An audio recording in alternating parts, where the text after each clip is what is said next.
El 19 de septiembre de 1836, durante el transcurso de la batalla de Carpintería, el general Fructuoso Rivera ordenó a sus hombres que usaran divisas celestes como manera de distinguirse de las tropas rivales, comandadas por Manuel Oribe.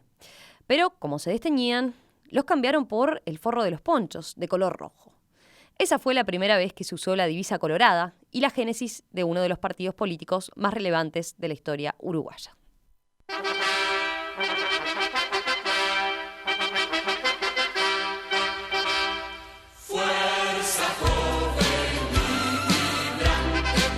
El Partido Colorado cumple 180 años y es, junto con el Partido Nacional, uno de los más antiguos del mundo.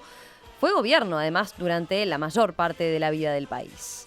¿Cuáles fueron los mojones de su historia? ¿Qué legado dejaron sus principales figuras? ¿Qué se puede esperar de su futuro?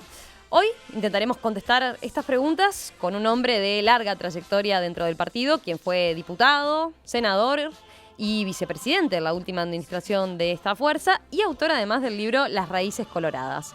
Recibimos a Luis Hierros López. ¿Qué tal? Buen día. Un gusto. Gracias por la invitación. Bueno, se están celebrando 180 años, tomando como episodio central, como decía Romina, la batalla de Carpintería, que fue en 1836.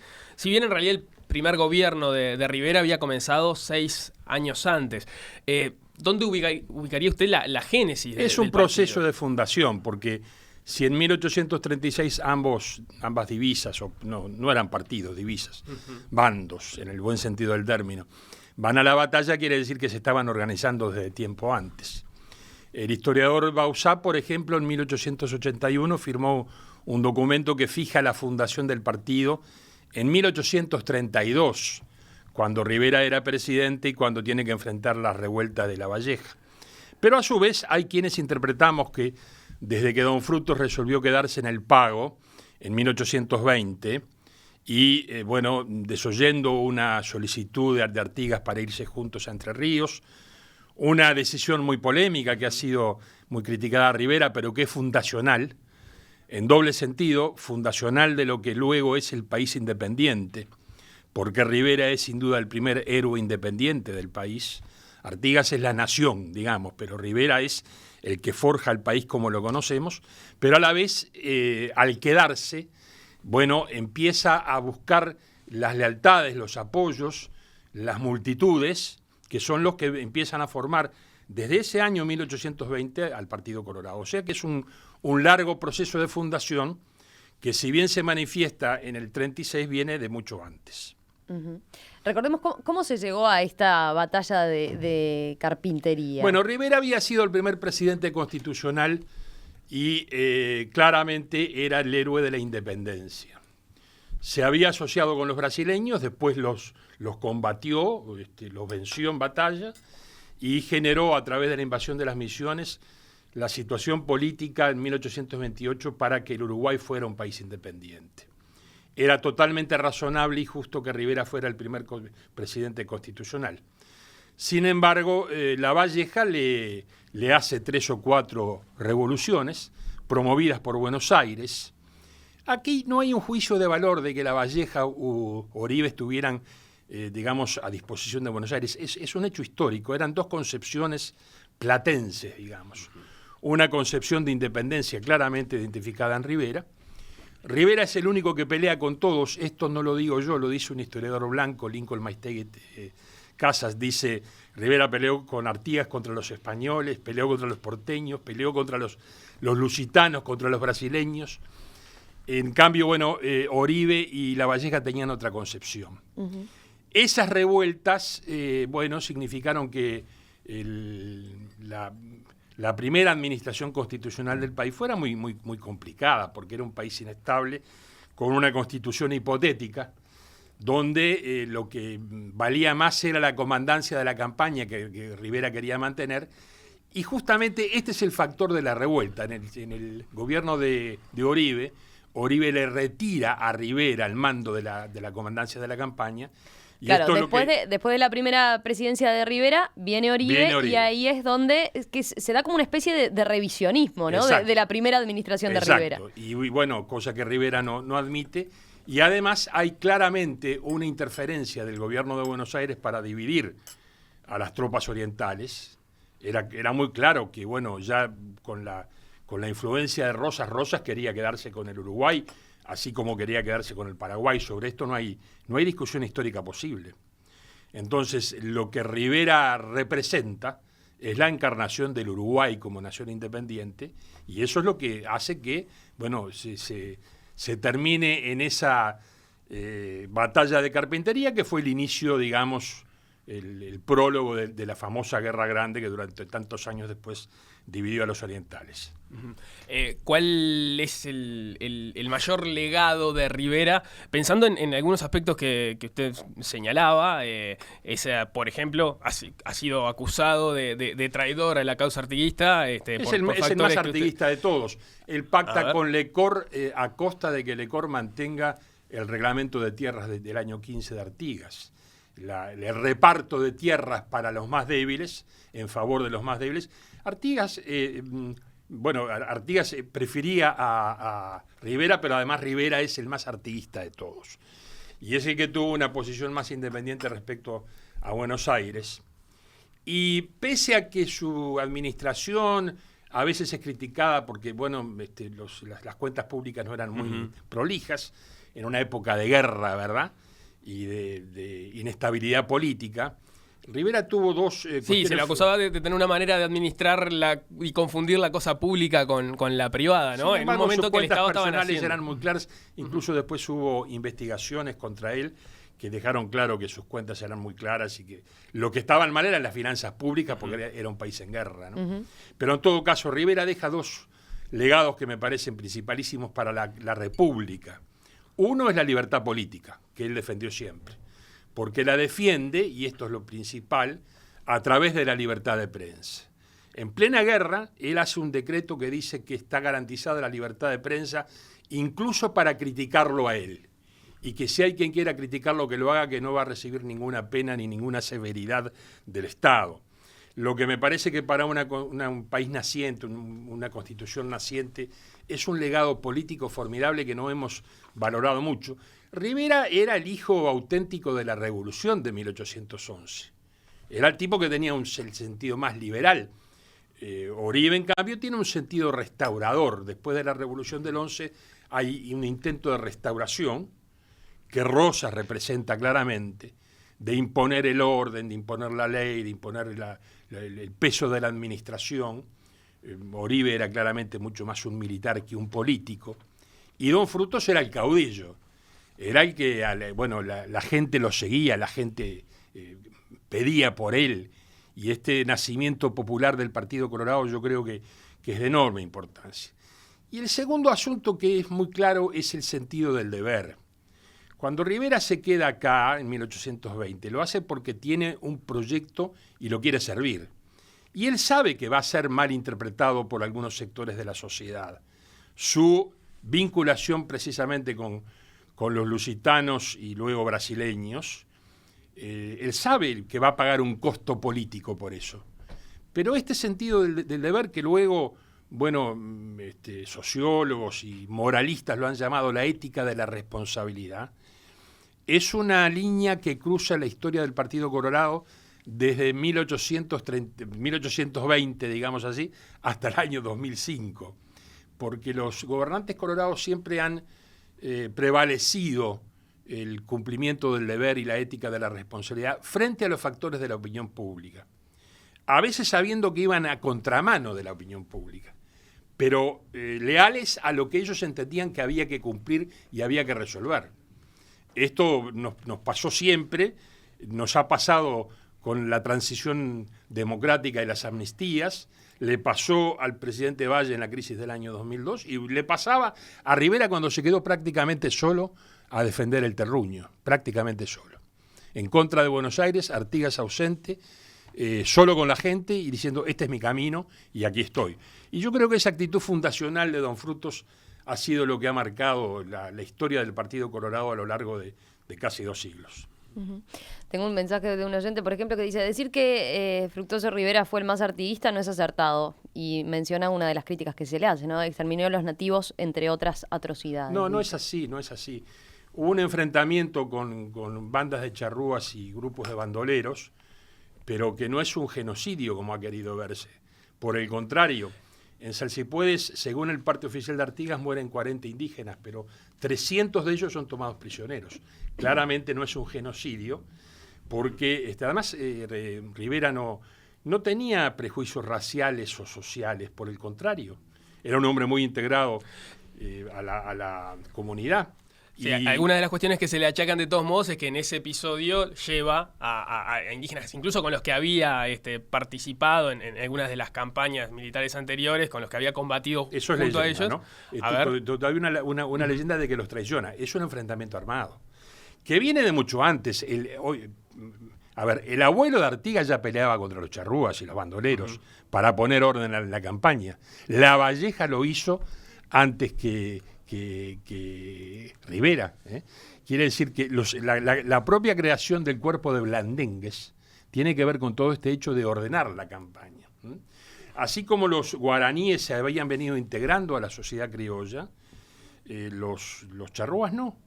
Y eran bandas imposibles de dominar. Y bueno, hubo una guerra, que es un tema distinto, hubo un enfrentamiento armado. Pero si en Salsipuedes mueren 40. Luego los charrúas siguen actuando y matan a Bernabé, justamente. Quiere decir que genocidio no hubo. Y 300 de ellos fueron venidos a Montevideo a ser cristianados, según la expresión de la época. Porque lo que había era una lucha entre una sociedad criolla creciente y grupos de indígenas. Pero eso no es un genocidio ni una persecución. Son factores distintos, ¿no? Que me parece que hay que tener muy en cuenta porque hay todo un charruismo romántico absolutamente histórico que nada tiene que ver con los datos antropológicos que los historiadores han venido aportando y que demuestran claramente que no hubo tal genocidio. Este lunes se cumplieron 180 años de la batalla de Carpintería, donde las fuerzas revolucionarias, comandadas por Fructuoso Rivera, utilizaron por primera vez divisas rojas para identificarse. Por ese motivo, ese día es señalado como el que dio origen al Partido Colorado.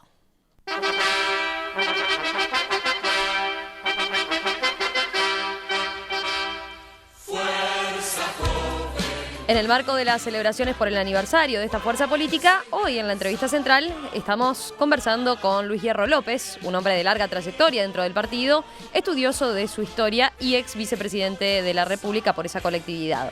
Con él estamos repasando los hechos más trascendentes en estos 180 años de vida. Sí, comenzamos hablando sobre el capítulo fundacional de lo que hoy es el Partido Colorado. Tuvieron que pasar por lo menos 70 años para que el partido encontrara una figura y una corriente con un peso y una incidencia equiparable a la que tuvo Rivera como fundador. Me refiero obviamente a José Valle y Ordóñez, quien también tuvo 2 periodos en el gobierno, entre 1903 y 1907 y 1911 y 1915. ¿En qué medida cambió la ideología fundacional del Partido Colorado con la llegada del vallismo? A esa matriz liberal del Partido Colorado del siglo XIX, Valle Ordóñez le agrega la matriz social, pero una no puede ir separada de la otra. Es impensable que el vallismo como ideología, como práctica política, como postura de vida, se hubiera desarrollado fuera del Partido Colorado, porque Valle Ordóñez, aunque era un hombre que hablaba mucho más del porvenir que de la historia, era un colorado de aquellos, ¿no? A veces se quiere decir, no, porque Valle quería formar otro partido, era más obrerista o quería hacer otra cosa. No, era colorado Valle Ordóñez. Y justamente en ese libro Raíces que Romina mencionaba recién, yo intento desarrollar una idea que maneja el historiador Milton Banger, y es que Valle Ordóñez hace toda su obra formidable de transformación ética, política, institucional, desde la base popular del Partido Colorado, que no hubiera sido posible que le hiciera en otro escenario o con otra proyección. Es a partir de las raíces coloradas que Valle Ordóñez introduce las fenomenales reformas del siglo XX, que todavía hoy son admiradas en el mundo como pioneras, y además aún hay países más atrasados que Uruguay en estas materias. Aún hay países que tienen pena de muerte. Y esto yo creo que es una consigna que identifica al país progresista, liberal que ha sido el Uruguay siempre, ¿no? los logros sociales del vallismo que tuvieron lugar hace 100 años suelen ser considerados parte de los mayores hitos o los mayores hitos del Partido Colorado en su historia. ¿Cómo hay que leer eso en un partido que estuvo casi todo el tiempo en el poder, que después de esos de Valle y Ordóñez estuvo buena parte del último siglo en el poder y no haber podido recuperar logros del tamaño que fueron aquellos? Bueno, el partido vive hoy un proceso que es consecuencia lógica de tantos años de ejercicio del poder y del gobierno, ¿verdad? Y además, particularmente, desde 1980 para acá, el partido, más allá de los errores personales que hayamos tenido quienes tuvimos y tenemos responsabilidad de conducción, pero ha vivido procesos de transición que son muy claros, que castigan a todos los partidos en el mundo. Todos los partidos que han tenido responsabilidades en las transiciones democráticas, y el Partido Colorado ha tenido una responsabilidad fundamental en la transición democrática, han pagado costos. Fíjese lo que pasa con el PSOE. El PSOE español es un partido fenomenal, moderno, pero a la vez con una larga tradición socialista, ayornado. Y sin embargo está pagando todavía hoy las consecuencias de la transición democrática. Los partidos en América Latina que han tenido responsabilidad en la conducción democrática después de las dictaduras militares, todos ellos han tenido procesos de revolución, porque las salidas son muy difíciles.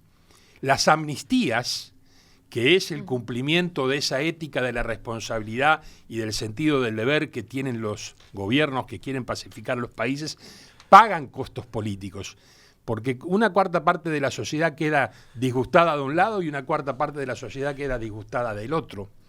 Y estos son procesos que inevitablemente hay que pagar un costo político, pero el Partido Colorado lo hizo conscientemente cumpliendo con su deber. Está bien, el Partido Colorado ha tenido protagonismo en los procesos de transición democrática, también lo ha tenido en los momentos de interrupción democrática. Si pensamos en las dictaduras del siglo XX, Terra y Juan María Bordaberry eran colorados que protagonizaron golpes de también Estado. Fueron ¿no? quienes también eran de otros partidos quienes los apoyaron, ¿verdad? Pero ¿cómo asume el Partido Colorado? ¿Cómo se asume desde el Partido Colorado, que hoy está reivindicando sus 180 años de historia? Mire, ese siempre tipo de estuvimos en contra responsabilidades. como partido, siempre estuvimos en contra. Justamente en esta exposición que yo armé estos días para exponer algunos documentos de la historia del partido, le pusimos énfasis en los documentos oficiales del Partido Colorado que tanto en el año 33 como en el año 73 se opusieron virulentamente a las situaciones de facto. Que el hecho de que hayan sido colorados las personas que encabezaron el proceso no quiere decir que haya sido un proceso colorado, porque tanto el golpe de Estado del 33 contó con apoyo del Partido Nacional, como el golpe de Estado del 73 contó con apoyo de sectores del PIT-CNT y del Frente Amplio. Esto es un hecho histórico irrebatible. Irrebatible, no se puede discutir. Está escrito, está documentado, o sea que no hay duda de eso. Entonces, en ese sentido, lo que importa es el partido más que la persona, y el partido siempre estuvo en contra.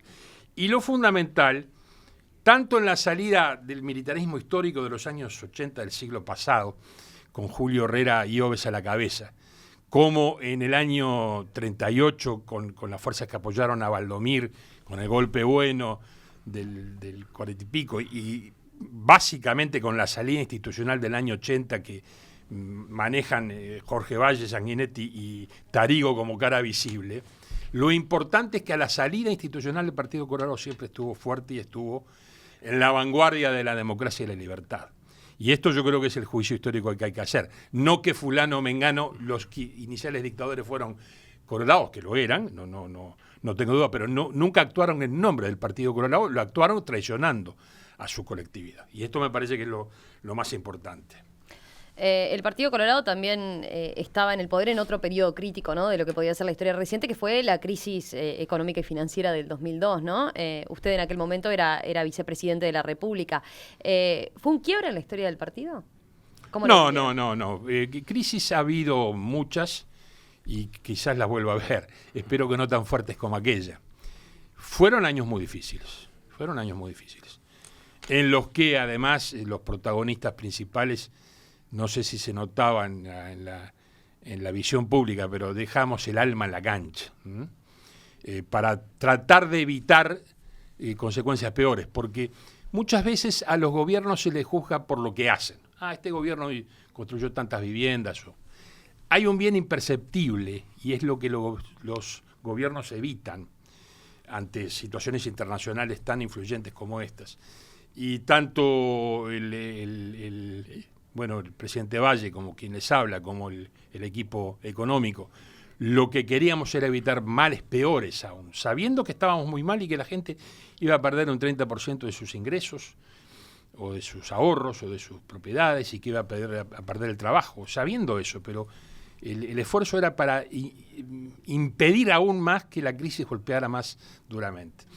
Y por suerte las circunstancias también internacionales se apoyaron y salimos rápido y entregamos al país en orden en crecimiento, que es una cosa que hoy, a medida que pasan los años y que los uruguayos van teniendo oportunidades de comparar gestiones con gestiones, por eso el intercambio de gobiernos es bueno, porque la gente tiene otros elementos de juicio. Yo encuentro hoy mucha gente que nos reconoce eso, que nos dice, bueno, ustedes pelearon y sacaron al país adelante, pasaron la crisis, ¿se habrán equivocado? Obviamente, nadie dice que no nos equivocamos, nos hemos equivocado seguramente, también hemos acertado. Pero el país vivió después una prosperidad económica sin el castigo del default, que tanto castigó a Argentina y que tanto postergó a Argentina. Por ejemplo, allí hay un elemento de comparación muy notable.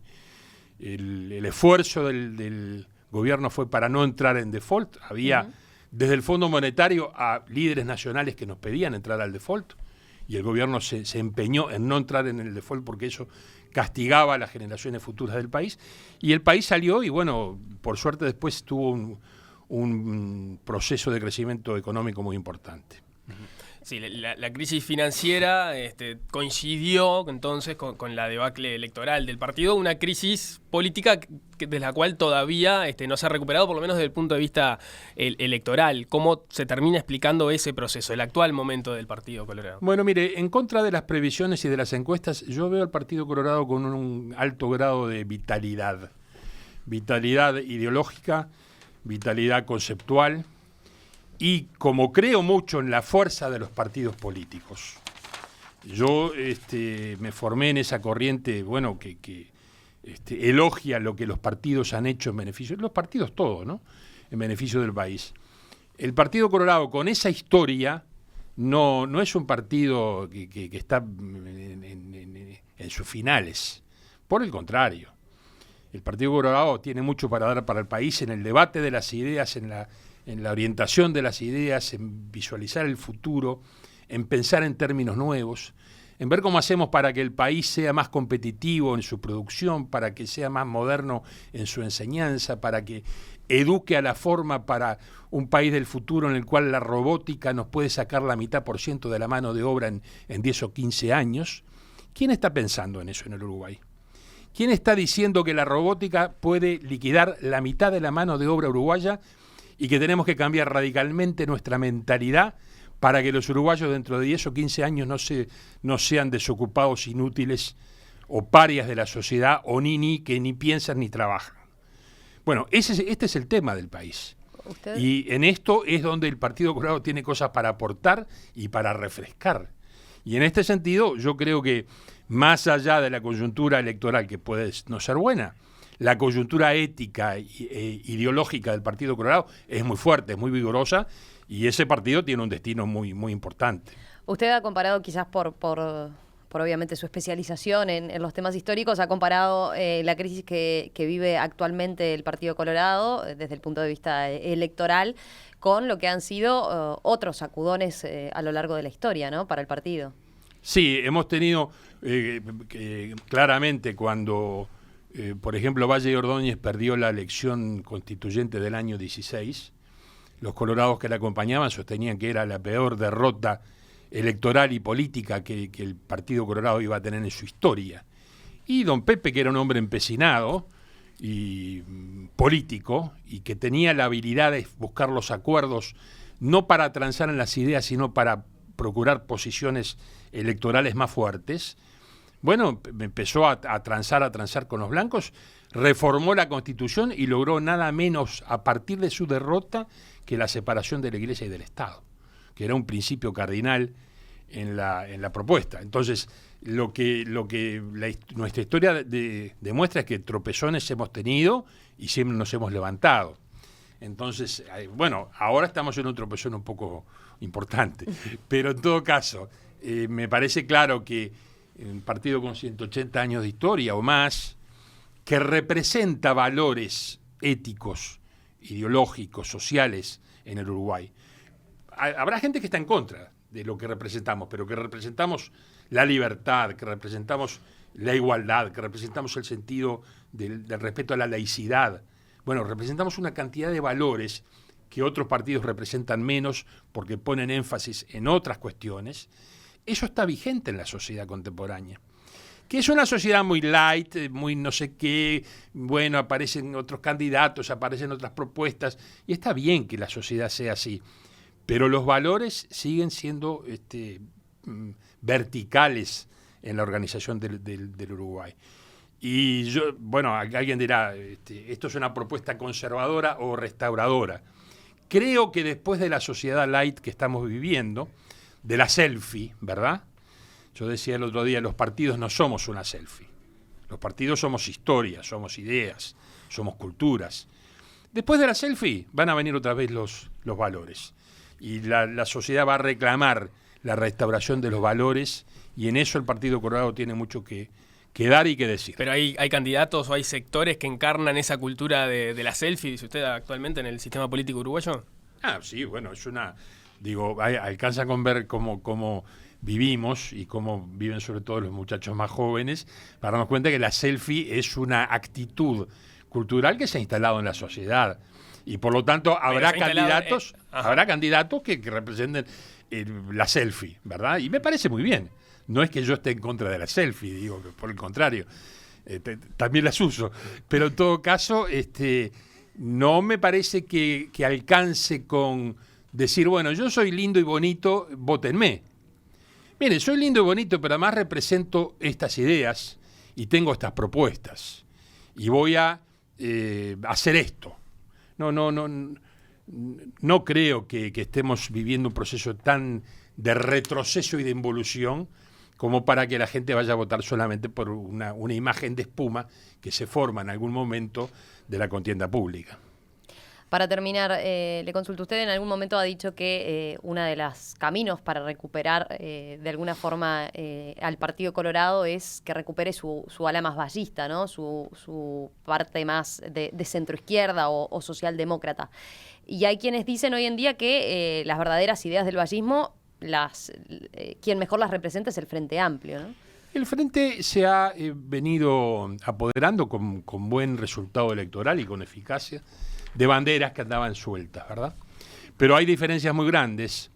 El vallismo nunca creyó en la lucha de clases. Es una diferencia histórica, ideológica, conceptual, de fondo. Y es muy notorio que hay sectores frentistas que aún creen en la lucha de clases como motor de la sociedad y de la historia.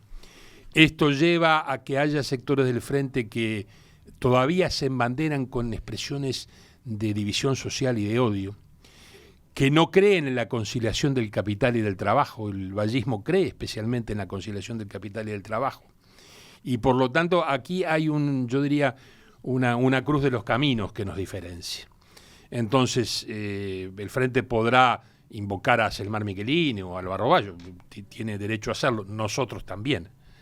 Y los invocamos y los respetamos y los queremos como figuras que fueron del Partido Colorado, después optaron por otros caminos, pero en nuestro imaginario ese vallismo de los años 50 está muy, muy presente y muy firme y muy claro.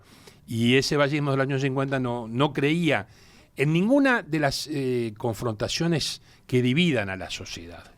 Entonces, nosotros hoy estamos pensando en esto que hablaba yo de la robótica, del empleo, de la formación de las nuevas mentalidades, de un Uruguay competitivo, de un Uruguay que concilie capital y trabajo, de un Uruguay que eduque a su gente para el mundo del año 2030, que no lo estamos haciendo.